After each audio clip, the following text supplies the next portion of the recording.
Vamos a seguir entonces con nuestro texto. Recordemos que la semana pasada estábamos arrancando ya con Mateo 3, hubo un intervalo, vino nuestro hermano, compartió lo de Efesios y vamos a continuar ahora con el capítulo 3. Capítulo 3, vamos a leerlo a partir del versículo 1 para acordarnos un poco el contexto. Dice: en aquellos días vino Juan el Bautista predicando en el desierto de Judea y diciendo: arrepentíos, porque el reino de los cielos se ha acercado. Pues este es aquel de quien habló el profeta Isaías cuando dijo: voz del que clama en el desierto, preparad el camino del Señor, enderezad sus sendas. Y Juan estaba vestido de pelo de camello y tenía un cinto de cuero alrededor de sus lomos, y su comida eran langostas y miel silvestre. Y salían a él Jerusalén y toda Judea y toda la provincia de alrededor del Jordán. Y eran bautizados por él en el Jordán, confesando sus pecados. Al ver él que muchos de los fariseos y de los saduceos venían a su bautismo, les decía: generación de víboras, ¿quién os enseñó a huir de la ira venidera? Haced pues frutos dignos de arrepentimiento, y no penséis decir dentro de vosotros mismos: a Abraham tenemos por padre, porque yo os digo que Dios puede levantar hijos a Abraham aún de estas piedras. Y ya también el hacha está puesta a la raíz de los árboles. Por tanto, todo árbol que no da buen fruto es cortado y echado en el fuego. Yo a la verdad os bautizo en agua para arrepentimiento, pero el que viene tras mí, cuyo calzado yo no soy digno de llevar, es más poderoso que yo. Él os bautizará en Espíritu Santo y fuego. Su aventador está en su mano y limpiará su era y recogerá su trigo en el granero y quemará la paja en fuego que nunca se apaga. Vamos a orar. Señor, te pedimos que sea tu Espíritu Santo que esté enseñándonos y también transformando nuestras vidas a través de tu palabra. Padre, gracias por tu palabra, Señor, y queremos realmente hoy alimentarnos de ella. Que todo se haga para tu gloria y para tu honra, Dios, y para el crecimiento de tu iglesia. En el nombre de Jesús. Amén. La semana pasada vimos el verso 1 hasta el verso 6. Lo que pudimos ver ahí es quién era Juan el Bautista. Vimos también algo de su nacimiento, el parentesco que tenía con Jesús, quiénes eran y cómo eran sus padres, etc. También pudimos observar un poco el mensaje, su mensaje, el llamado al arrepentimiento que estaba, ¿se acuerdan? Que estaba relacionado con la eminente llegada del reino de los cielos y su rey o el Mesías esperado. Este no era como el reino que predicaban los maestros de entonces, que ellos creían que el reino que iba a traer el Mesías era un reino político. Por otro lado, vimos también cómo Mateo nuevamente coloca una profecía como cumplida. En este caso es al que apuntaba al que anuncia, el que iba a venir antes de la llegada del Mesías o del gran día. Juan era esa voz que clamaba que se hagan derechos los caminos. Y que hacía más, e invitaba a arrepentirse y a confesar sus pecados para que sean borrados. Y los bautizaba como testimonio público. Una de las cosas que no se dijo así la semana pasada es que enderezar lo torcido supone adecuado todo lo que no está en conformidad con la voluntad de Dios. Por ejemplo, santidad aparente, legalismo, moralidad permisiva, etc. Eso es lo que es enderezar. Todo lo que no está conforme a la voluntad de Dios. Y todo eso estaba pasando ahí en los días de Juan. La gente en los tiempos de Juan estaba orgullosa de su religión y de su historia. Pero ¿qué pasaba? Era insensible al pecado que dominaba la sociedad. Estaban humillados por los romanos, pero ellos no eran humildes delante de Dios. Vimos también cómo muchos del pueblo respondieron al llamado de Juan, y confesaban sus pecados. Y por último vimos lo que significaba confesar.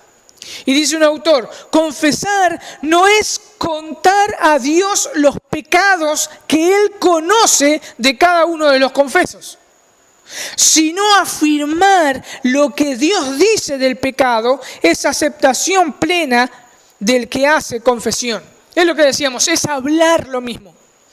Es decirle, Dios, si vos decís esto en tu palabra, y para vos esto es pecado, sí Señor, esto es pecado. Eso es confesar. Me pongo de acuerdo con Dios.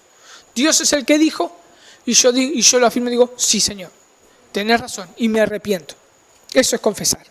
Por eso no es confesar, como dice, me gustó mucho la frase del autor, porque muchas veces confundimos con los católicos romanos que confesar los pecados es ir y decir, ay, perdóname porque he hecho esto es como si Dios no lo supiese.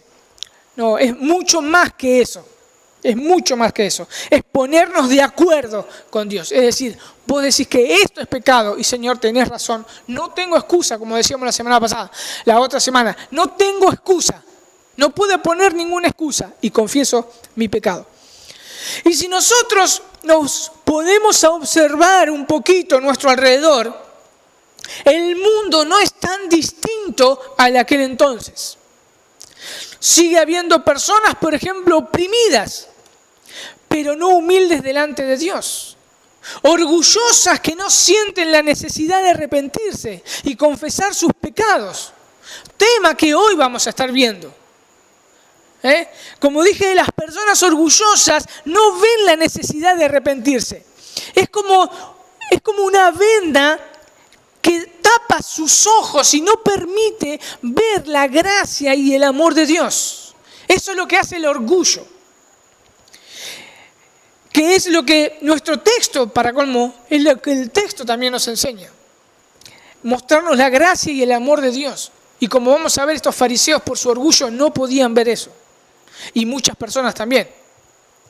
Esto puede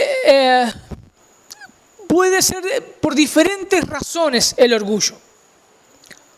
Por ejemplo, están sumergidos ellos mismos que fueron víctimas de una sociedad represora o fueron abandonados. En muchos casos se creen que por ir a la iglesia ya son merecedores de ir al cielo, o por hacer aquel o cual rito son merecedores de ir al cielo, o pertenecer a tal o cual religión, etc. Podemos poner un montón de cosas acá. Ese orgullo que no les permite ver la gracia de Dios. Todo ese orgullo que les impide confesar, decirle a Dios, tú dices eso, que es pecado, y es verdad, y así arrepentirse, darle la espalda al pecado y caminar hacia la cruz. El orgullo es el veneno que más afecta al hombre. Es el veneno que más afecta al hombre, el orgullo. Por eso vemos en nuestro texto de hoy lo siguiente, en el versículo 7 de Mateo 3. Dice, y al ver él que muchos de los fariseos y de los saduceos venían a su bautismo, les decía, generación de víboras, ¿quién os enseñó a huir de la ira venidera? El texto nos dice que venían al bautismo de Juan, ¿quiénes? Fariseos y saduceos. ¿Y quién eran estos personajes que aparecen en esta porción de las Escrituras? Obviamente no nos vamos a detener en sus orígenes. También estuvimos viendo en el capítulo 1, verso 4, ya estuvimos viendo algo. Pero vamos a ver, sí, vamos a hacer algunas distinciones. Los fariseos, que significa separatistas o separados, se apartaron no solamente de los paganos y de los publicanos y los pecadores. Lo que pasó con los fariseos también es que se separaron de la multitud judía en general, indiferente a la ley. y que ellos burlonamente los denominaban, por ejemplo, la gente que no conoce la ley, ahí en Juan 7:49, y dicen que eran malditas. Eso es lo que decían los fariseos. También trataban de no contaminarse o mancharse por la asociación con alguien o algo que pudieran dejarlos ceremonialmente impuros. ¿Por qué hablamos un poco acerca de estas cosas? Porque es lo que nos va a relatar a lo largo de todo Mateo, acerca también de los fariseos y cómo no se querían contaminar. Estos eran profundamente celosos de la ley. Y si nosotros somos observadores, nos acordamos de Pablo, que decía que era celoso de la ley. Y no solo procuraban cumplirla, sino que con sus acciones iban mucho más allá de lo que la ley decía. Y ellos se creían superar la ley, porque iban más allá. Por ejemplo, una reprensión que hizo Jesús ahí en Mateo 23. Dice: ¡ay de vosotros, escribas y fariseos hipócritas! Porque diezmáis la menta y el eneldo y el comino, y dejáis los más importantes de la ley, la justicia, la misericordia y la fe. Esto era necesario hacer sin dejar de hacer aquello. Estos fariseos se dedicaban a lo minúsculo, aunque sea un granito de esta menta o del comino, separar. Eso es lo que hacían. Otra de las cosas también que hacían era guardar el sábado hasta el extremo de no hacer nada que tenga que ver con un esfuerzo físico. Por esa razón, también vamos a ver a lo largo de Mateo que perseguían a Jesús por sanar.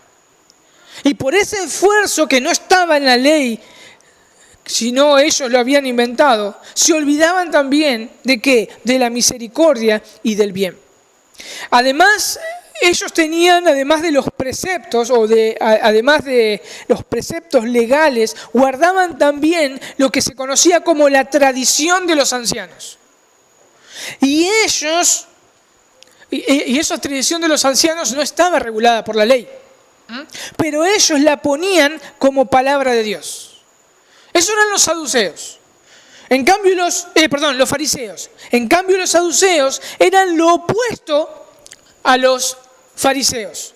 Eran los tolerantes.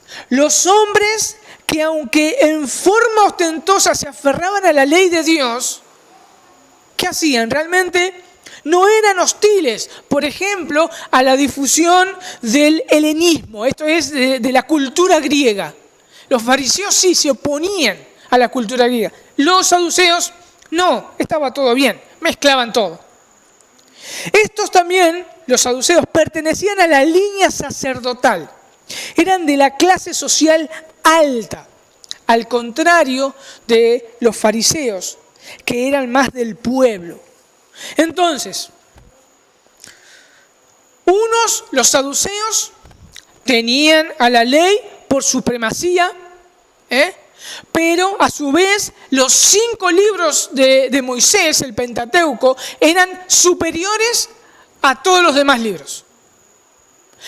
Y a veces, de acuerdo a la conveniencia, también el libro de Moisés, los 5 libros de Moisés, también los acomodaban a su gusto. Pero así eran los saduceos. Los fariseos, en cambio, también tenían la ley, todo el Antiguo Testamento, como palabra de Dios, pero también tenían la tradición oral de los ancianos, como palabra de Dios. Así que tenemos 2 grupos, pero en ambos casos, ¿qué buscaban? Buscaban beneficios personales, con sus propios esfuerzos. Otra vez, podemos ver, por un lado, los saduceos, ellos no creían en la resurrección ni en la inmortalidad del alma. Ellos no lo creían. También, por eso en el Evangelio de Mateo lo vamos a ver todo eso. No creían absolutamente en nada de eso. Ellos vivían el aquí y el ahora. Por esa razón acumulaban riqueza durante su vida. Ellos eran los que controlaban el comercio en el templo, porque eran beneficiados con los cambistas y de los impuestos de los mercaderes. Ellos controlaban, ellos tenían la moneda ahí, buscaban la plata. Por otro lado, los fariseos hacían más o menos lo mismo también. La pretensión también de ellos era alcanzar la justificación de la vida eterna mediante el esfuerzo. Por eso se preocupaban agarrar y a esforzarse en hacer cosas que estaban en la ley y lo que no estaba en la ley también se esforzaban a hacerlo.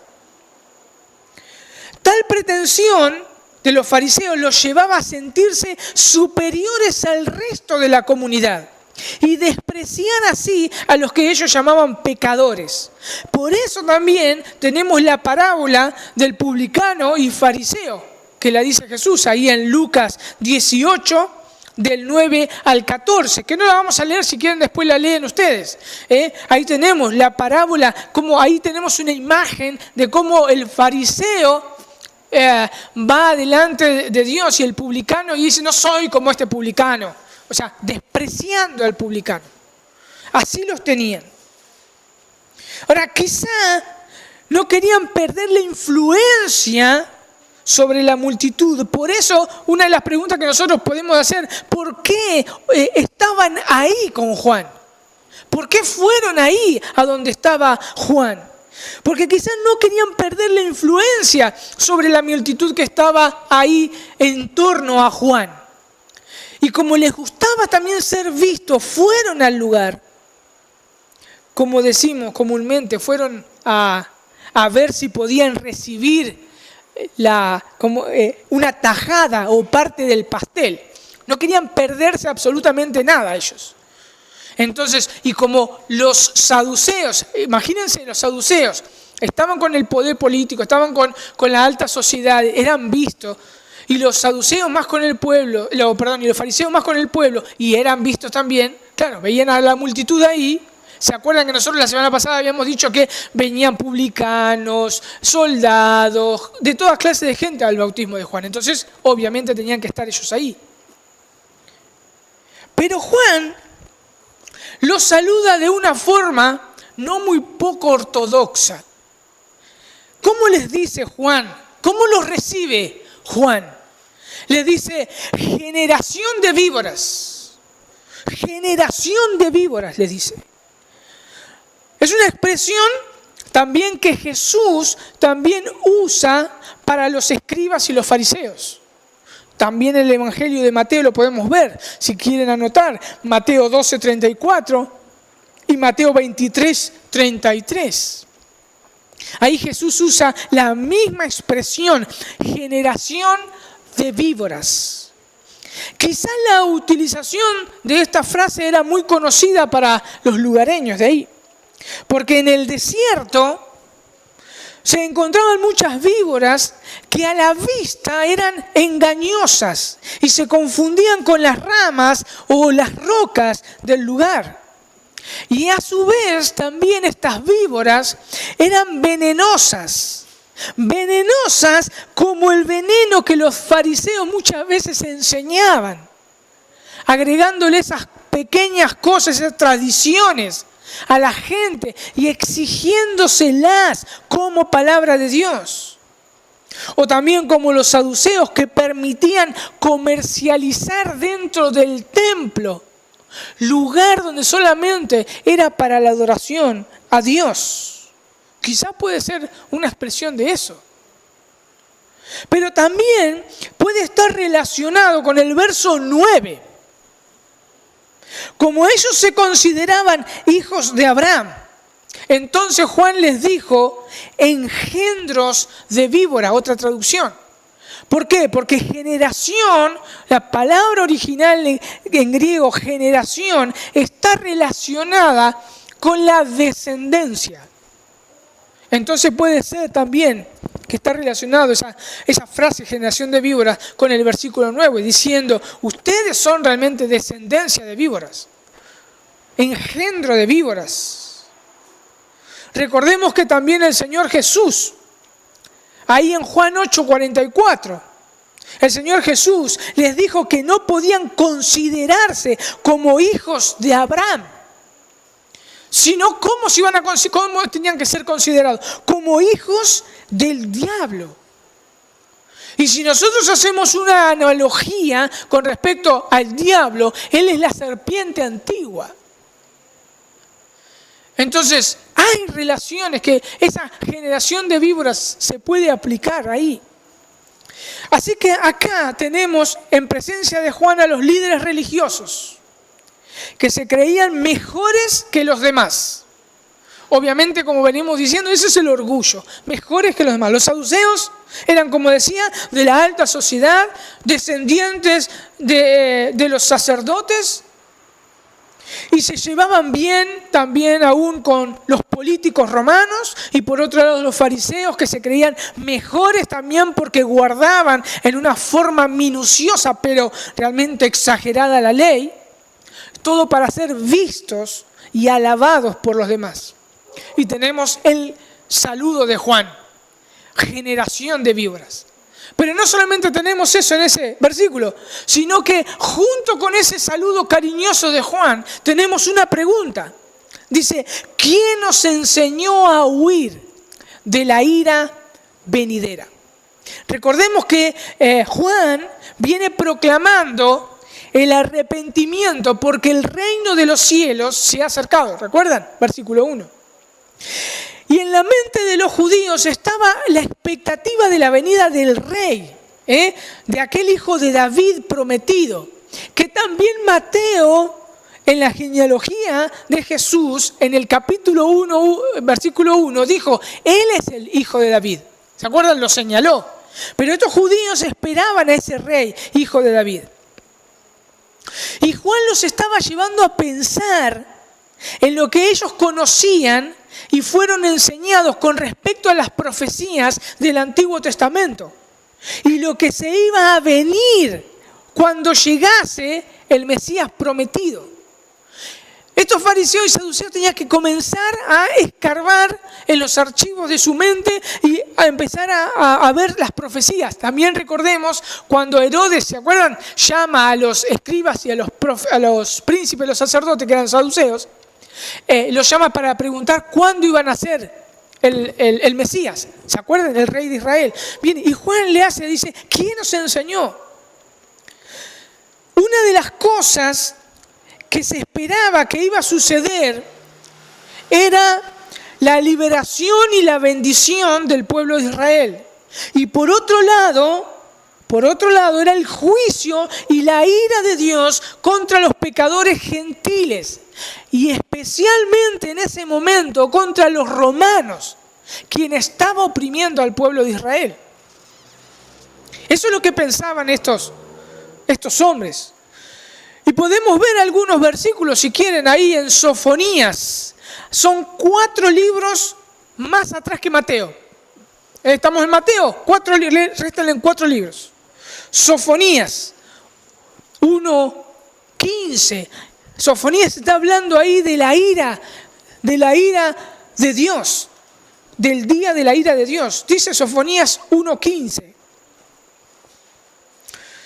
Día de ira aquel día de angustia y de aprieto, día de alboroto y de asolamiento, día de tiniebla y de oscuridad, día de nublado y de entenebrecimiento.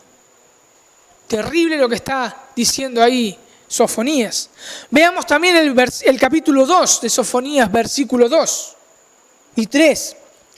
Antes que tenga efecto el decreto y el día se pase como el tamo, antes que venga sobre vosotros el furor de la ira de Jehová, antes que el día de la ira de Jehová venga sobre vosotros, buscad a Jehová todos los humildes de la tierra, los que pusisteis la obra de su juicio, buscad justicia, buscad mansedumbre, quizás seréis guardados en el día del enojo de Jehová. Todo esto los fariseos y saduceos lo conocían y esperaban esa venida del rey. Malaquías, ahí nomás, de Mateo, ahí nomás, atrás, un libro atrás. Malaquías 3:2 dice, ¿y quién podrá soportar el tiempo de su venida? ¿O quién podrá estar en pie cuando Él se manifieste? porque Él es como fuego purificador y como jabón de lavadores. Y se sentará para afinar y limpiar la plata, porque limpiará a los hijos de Leví, los afirmará como a oro y como a plata, y traerán a Jehová ofrenda en justicia. Capítulo 4 también de Malaquías, versículo 1, fíjense también. Dice, porque he aquí viene el día ardiente como horno, y todos los soberbios y todos los que hacen maldad serán estopa. Aquel día que vendrá los abrazará, ha dicho Jehová de los ejércitos, y no les dejará ni raíz ni rama. Versículo 5 también del capítulo 4. He aquí, yo envío el profeta Elías antes que venga el día de Jehová grande y terrible. Y acá estaba Juan predicando el día del Señor. Y entonces les dice Juan, ¿quién nos enseñó a huir de la ira venidera? Entonces los fariseos y los saduceos sabían muy bien esto y entendían el juicio de Dios. Por eso hacían lo que ellos creían que estaba bien y muchas veces exageraban, pero era tal su exageración que iban a un grado más, presumían frente a los demás ser mejores que ellos. Y ellos iban a escapar de esa ira que iba a venir. Juan le decía, ¿quién les enseñó? Y nuevamente Juan retoma a lo que él proclamaba acerca del arrepentimiento. Y le dice en el versículo 8 de Mateo 3, haced pues frutos dignos de arrepentimiento. Haced pues frutos dignos de arrepentimiento. Lo que estos hacían era mera apariencia. Demostraban externamente toda esa piedad para ser visto. Pero su corazón nunca había cambiado. Como dice un comentarista, no se trataba de un arrepentimiento aparente, sino de un total que produce un cambio en la vida de las personas. Eso es lo que tenían que hacer, fruto de arrepentimiento. Tenía que verse un cambio en la persona. Obviamente hay una verdad que no podemos obviar. Una persona no se salva por sus buenas obras. Una persona no se salva por sus buenas obras, pero sí es salvada para buenas obras. No se salva por las buenas obras, pero sí es salvada para hacer buenas obras. Dice alguien, la fe y el arrepentimiento no son un acto puntual. Dice, sino actitudes continuadas que informan y condicionan la vida. Como veíamos la otra vez, nosotros tenemos que estar continuamente confesando nuestros pecados, ir a la cruz. Eso es un continuo del cristiano. No somos más prisioneros del pecado. El pecado no nos gobierna, fuimos libertados, pero continuamente tenemos que ir y reconocer delante de Dios que hemos pecado. Es una continuidad. Una persona que se arrepintió de sus pecados y los confesó y puso su fe en la obra de Jesucristo es regenerado por el poder del Espíritu Santo. Y le es dado ¿qué? Un nuevo corazón, una nueva naturaleza. Y como dice ahí 2 Corintios 5:17, dice que de modo que si alguno está en Cristo, ¿qué es? Nueva criatura es. Las cosas que pasan, las cosas viejas pasaron, y aquí todas son hechas nuevas. ¿Y qué pasa? Y comienza a operar el fruto del Espíritu, que Pablo ahí en Gálatas 5, 22 al 23, después si quieren lo lee, habla acerca del fruto del Espíritu. Es cierto, como decía recién, que muchas veces vamos a caer, vamos a fallar, pero hay una contrición por el pecado y vamos al trono de gracia, confesamos nuestros pecados y somos limpios por la sangre de Cristo y restaurados nuevamente para continuar caminando y obrando, como Pablo lo dice ahí a la carta de Efesios 2:10. Por eso fuimos salvados, es porque somos hechuras suyas, creados en Cristo Jesús para buenas obras, las cuales Dios preparó de antemano para que anduviésemos en ella. Dice un comentarista, no se puede hablar de salvación sin hablar de cambio visible de vida, porque no consiste en una fe intelectual sobre Cristo, sino en la fe viva que vincula con Cristo.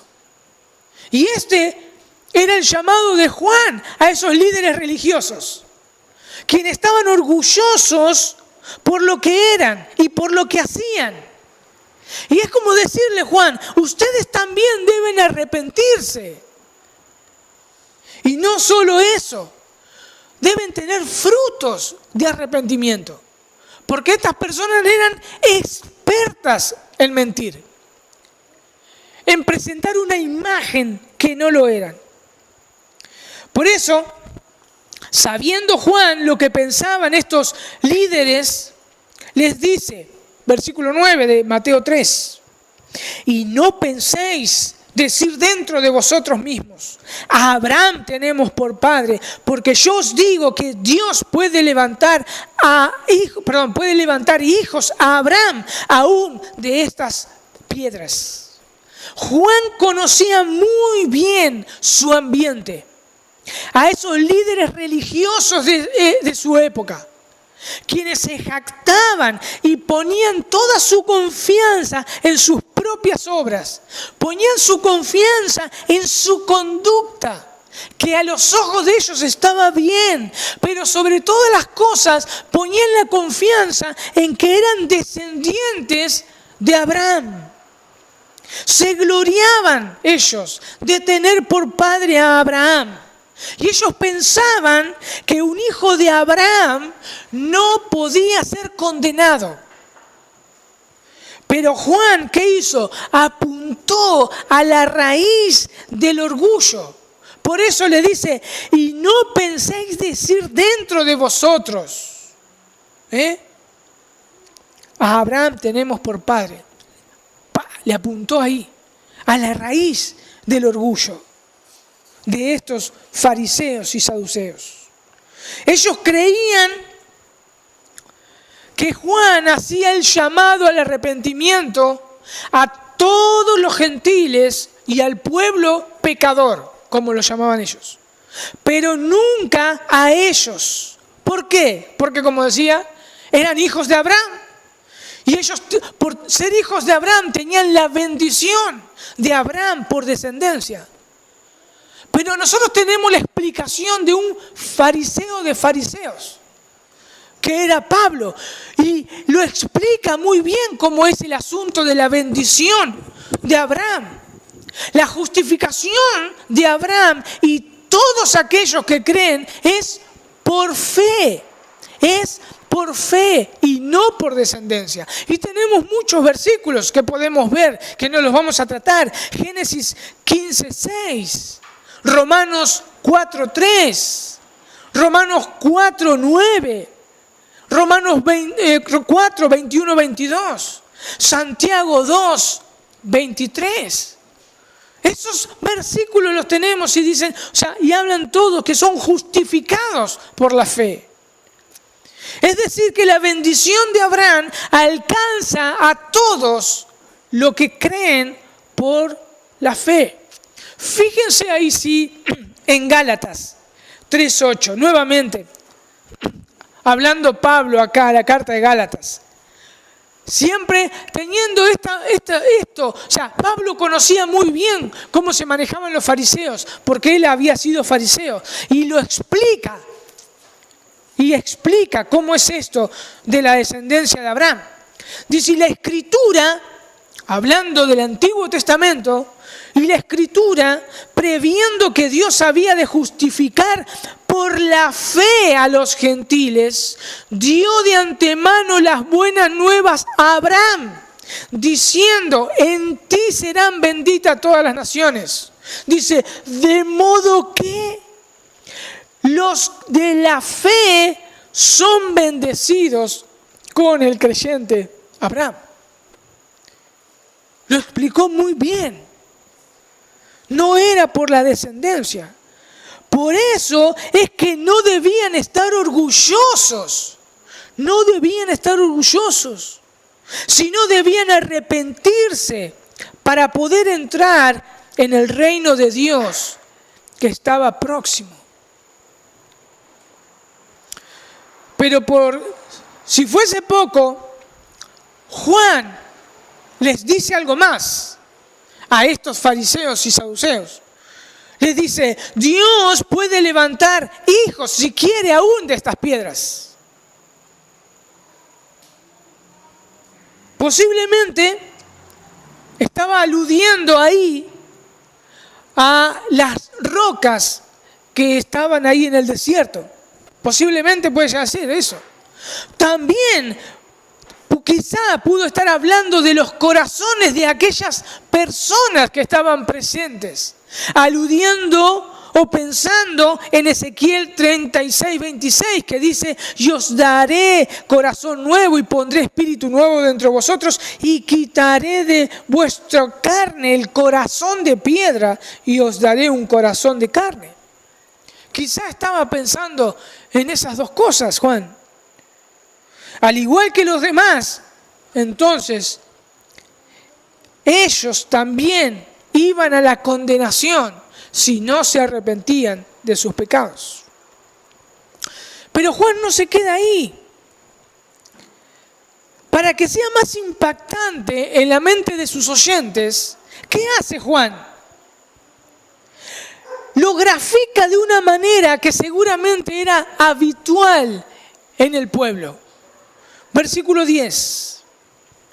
Dice, y ya también el hacha está puesta a la raíz de los árboles. Por tanto, todo árbol que no da buen fruto es cortado y echado en el fuego. Nuevamente, Juan trae a colación el juicio de Dios que se aproxima, que está ahí por venir porque estaba llegando el reino de Dios. Y trae nuevamente el juicio de Dios. Y es muy gráfico esto. Acá tenemos el árbol que no da fruto.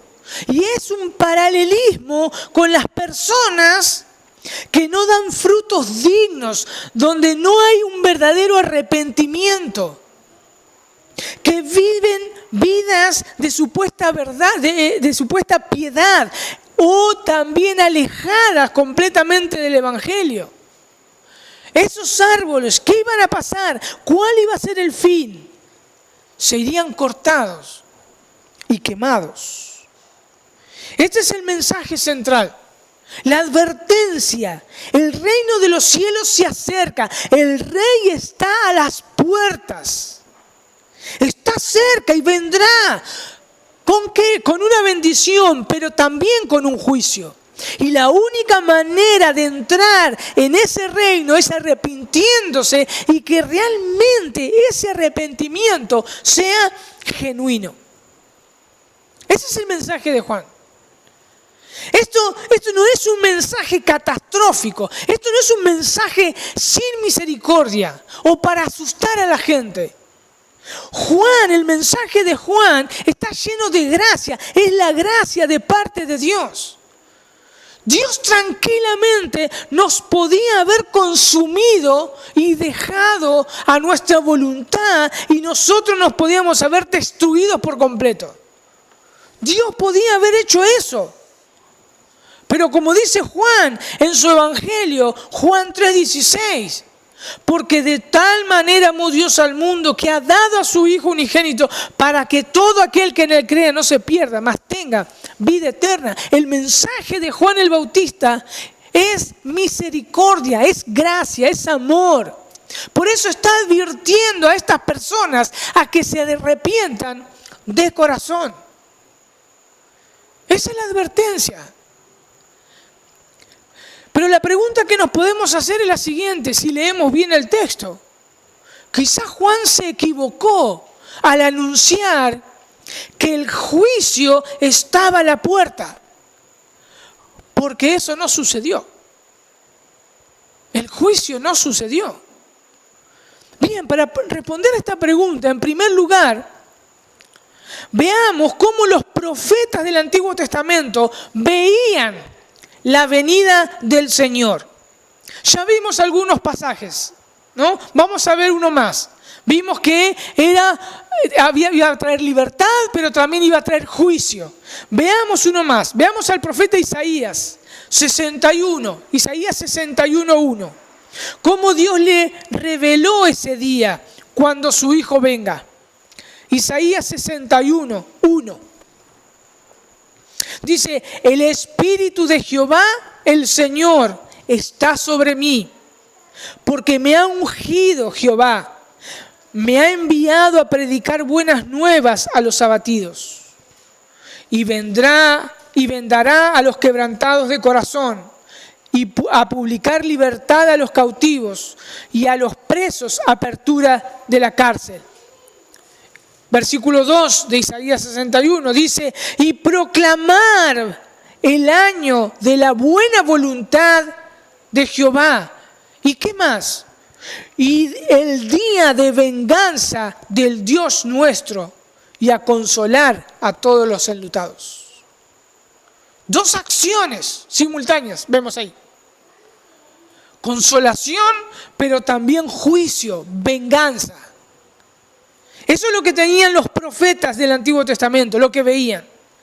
¿Qué pasó cuando llegó Jesús? Vayan buscando ahí en Lucas 4:18. Cuando llegó Jesús, el Mesías, el Rey esperado, dice de sí mismo, esa profecía se cumplió, hoy se cumplió. Fíjense ahí, Jesús se para, versículos anteriores, le dan el rollo, abre Isaías 61 y él lee, el Espíritu del Señor está sobre mí, por cuanto me ha ungido para dar buenas nuevas a los pobres, me ha enviado a sanar a los quebrantados de corazón, a pregonar libertad a los cautivos y vista a los ciegos, a poner en libertad a los oprimidos y predicar el año agradable del Señor. ¿Y qué hizo Jesús? ¿Siguió leyendo? No, y enrolló el libro, lo dio al ministro y se sentó. Y los ojos de todos en la sinagoga estaban fijos en él. Y comenzó a decirles, hoy se ha cumplido esta escritura delante de vosotros. No es que los profetas mentían. No es que Juan el Bautista mentía. Recordemos que está en el Antiguo Testamento Juan el Bautista.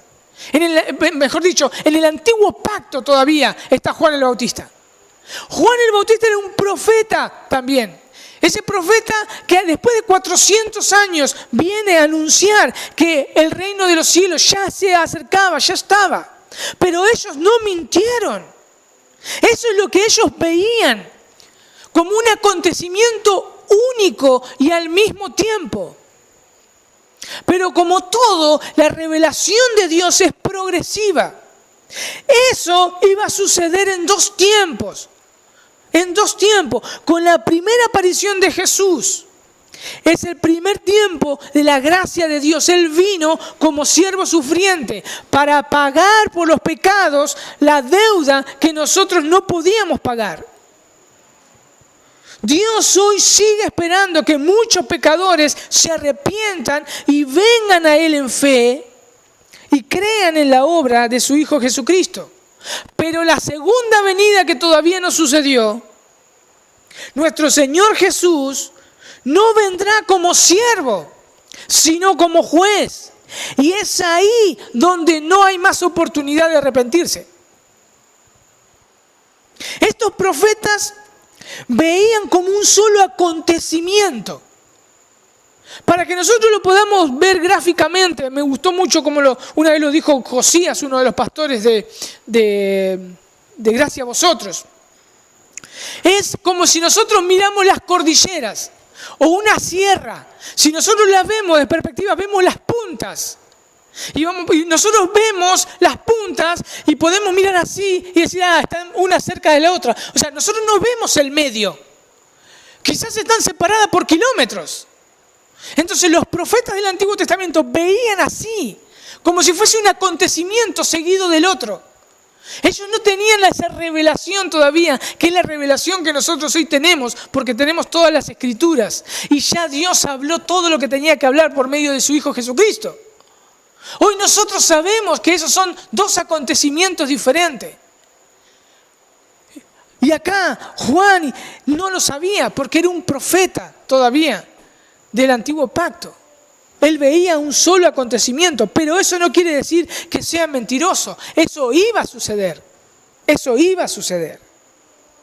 Ahora, si todavía, como decía, el Señor no vino como juez, es porque Dios sigue esperando pecadores que vengan a Él y Él sigue extendiendo su amor y su compasión.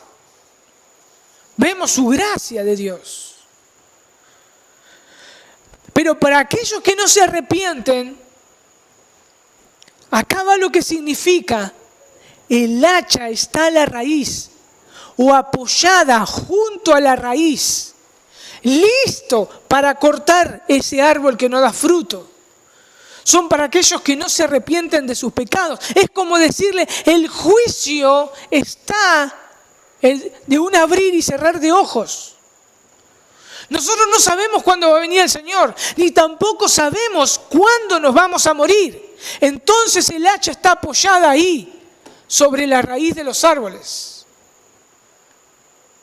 Todos esos fariseos y saduceos se apoyaban en sus propias obras. Y todos aquellos hoy que por su orgullo no quieren arrepentirse, viven con la sentencia de muerte. Viven con la ejecución sobre su cabeza. Para que nosotros entendamos, en un país que se practica la pena de muerte, un reo, un preso, si se lo sentencia a muerte, no es que se lo ejecuta directamente hoy. Puede ser que esté 2 años, pero esa persona ya está muerta porque la sentencia está sobre su cabeza, sobre sus espaldas, sobre sus hombros. Esa persona va a morir. Eso es lo que significa el hacha está a la raíz. Y la única posibilidad es que se arrepientan de sus pecados.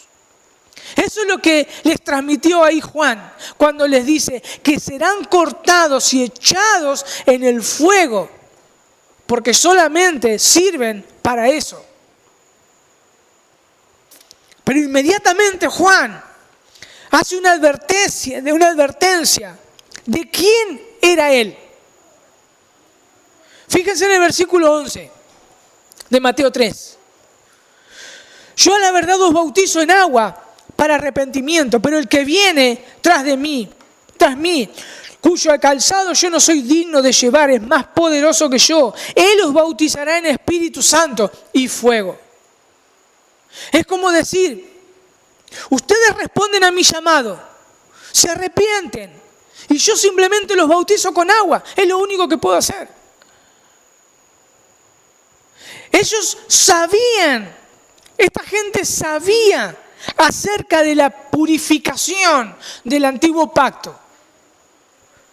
Cómo se utilizaba el agua para limpiarse de los pecados o de algún pecado que ellos cometían. Eso ustedes lo pueden ver si quieren en los capítulos 14 al 16 de Levítico. Habla de la purificación con agua por los pecados. Juan solo podía hacer lo que sabía. El reino se acercaba. Las personas que se arrepentían de corazón y confesaban sus pecados eran lavados con agua, representando así su purificación, que ya estaban limpios y perdonados. Era una representación. Pero Juan agrega algo más. Y me gusta cómo lo dice Lucas. Ahí en Lucas 3:15. Él sabía que ellos pensaban que él quizá podía ser el Cristo. Lucas 3:15 y 16 dice, como el pueblo estaba en qué, fíjense, en expectativa, preguntándose todos en sus corazones si acaso Juan sería el Cristo. Dice, respondió Juan diciendo a todos, yo a la verdad os bautizo con agua, pero viene uno más poderoso que yo, de quien no soy digno de desatar la correa de su calzado. Él os bautizará en el Espíritu Santo y fuego. Fíjense la humildad de Juan al decir que él no era digno de llevar el calzado de aquel que venía atrás de sí. Es más, el significado aún de Lucas es, Juan sentía que era indigno aún de prestar servicio como esclavo. Porque ni como esclavo él quería sentirse digno de desatarle las sandalias a su dueño. No se sentía digno de ser esclavo. Eso, ¿qué es lo que hacía? Mostrándole la superioridad del que venía tras él. Es como decir, no me miren a mí, mírenlo a él. Él es el protagonista. Yo simplemente estoy corriendo el telón. Eso es lo que decía Juan. Eso es lo que estaba diciendo Juan. Él estaba corriendo el telón del reino de los cielos. Imagínense si nosotros vamos a una obra de teatro y hay un tipo o dos tipos corriendo el telón y nosotros lo comenzamos a aplaudir a ellos. Ellos simplemente corren el telón, son gente nomás para correr. Los protagonistas estaban por venir, por entrar. En este caso Jesús. Por eso una vez le dijo a sus discípulos, Juan el Bautista, ahí en el Evangelio de Juan 3:30, dice, es necesario que Él crezca, pero que yo mengüe. ¡Qué humildad de Juan! Que estaba bien en su lugar. También Pablo, fíjense ahí en Primera de Corintios 3, versículo 5. Había una discusión ahí, que uno eran de Pablo, otro de Pedro, otro de Apolo, los corintios. Fíjense cómo que dice Pablo. Dice, ¿qué pues es Pablo? ¿Y qué es Apolos? Dice, esclavos, servidores, por medio de los cuales habéis creído. Y eso es según lo que a cada uno concedió el Señor. ¿Qué somos nosotros? Somos esclavos. Fíjense también ahí en Primera de Corintios, capítulo 15. Primera de Corintios 15, versículo 9. Pablo hablando también. Primera de Corintios 15, 9. Porque yo soy el más pequeño de los apóstoles, dice Pablo, que no soy digno de ser llamado apóstol porque perseguí a la iglesia de Dios. No era digno el apóstol Pablo, no era digno. Ni Juan era digno. Sus ojos y los nuestros no deben estar puestos en simples hombres mortales, pecadores, que fueron rescatados por la gracia de Dios. Juan se hizo a un lado para decirle, es Él, mírenlo a Él, el que viene tras mí. ¿Qué podemos sacar en conclusión hasta acá? Una de las cosas que debemos estar atentos es del veneno del orgullo. Muchas veces nos creemos mejores que los demás, olvidándonos que fuimos salvados por la gracia de Dios. Este pecado, al igual que todos los pecados, debemos mortificarlo cada día. Debemos estar atentos que no nos quite el gozo de nuestra salvación. El pecado del orgullo. Inmediatamente que identificamos ese pecado, debemos correr al trono de gracia. Debemos pedirle perdón a Dios. Tenemos un abogado Un abogado que dice que es Jesucristo, el justo, un justo. Nosotros si somos justos es porque estamos en Él. Él, el justo, está a nuestro favor. Es nuestro abogado. Otra de las cosas es que no pongamos nuestra mirada en los hombres, sino en Cristo. Él es el autor y consumador de la fe. Él es el Cordero que quitó nuestros pecados. Él es nuestro Salvador. No querramos ser vistos por los demás. No querramos ser vistos por los demás.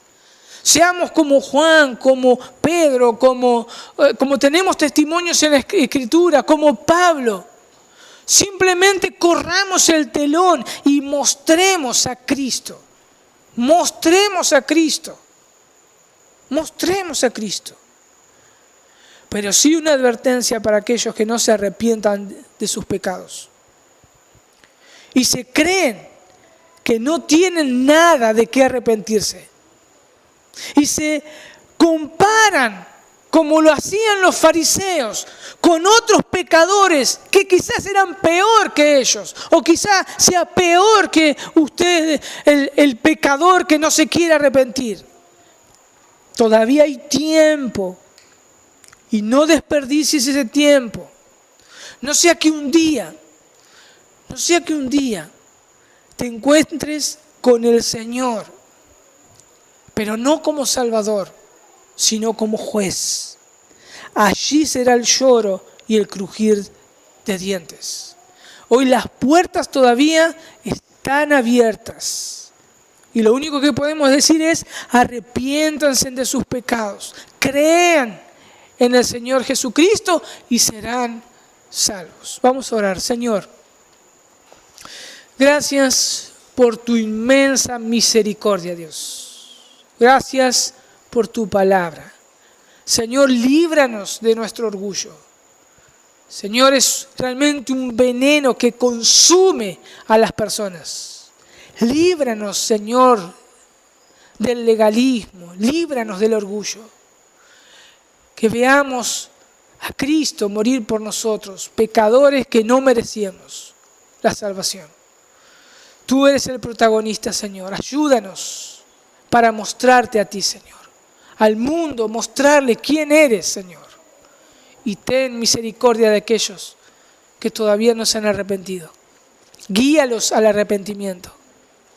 Guíalos, Señor, como una vez lo hiciste con nosotros. En el nombre de Jesús. Amén.